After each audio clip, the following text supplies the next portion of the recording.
Tram now with another angle on exactly what's going on. Tram, what do you have? Yeah, joining me right now is Dr. Morgan Francis. She's a licensed counselor with Scottsdale Premier Counseling.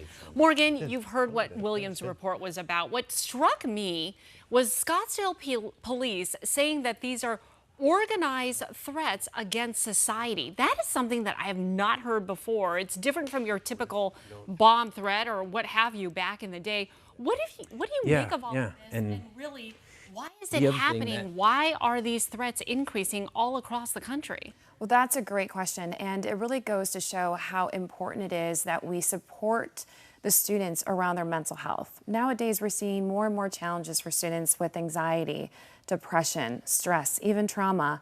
And if these issues are left unsupported or untreated, it could result into violence. And plus, so many teenagers have access to social media. Yeah. They can hide behind their computer anonymously. And one of the most engaged emotions on social media is anger. We also have high rates of bullying and social conflict. And a lot of those bullies feel helpless. And a way for them to get power or have control is to make threats. Okay, so let's talk about what kids can do because, you know, you talk about the anxiety. I mean, it's a lot for them to endure. They're scared. So, you know, how can we help kids? So we need to make sure that they are talking to a trusted, safe adult, whether that be a parent, a teacher, a coach, someone they can turn to make time for them to listen to what they have to say and to try their best to answer any questions that they may have. We also need to make sure we're validating their concerns. We want them to feel seen. We want them to feel heard. It's important that they engage in their own self-care. And self-care can look different for any teenager. So that may be that they need to spend time connecting with friends, or they may need to get back outside and be able to be around sports and their regular schedule. So it is important that we're making those efforts to connect and remind them that their school is safe, that there are safety protocols in place. That's why we have fire drills.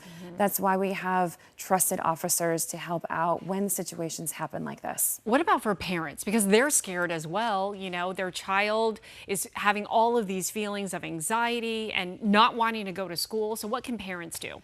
It's really important that parents stick with the facts and stay away from rumors because, as we know, rumors can increase anxiety.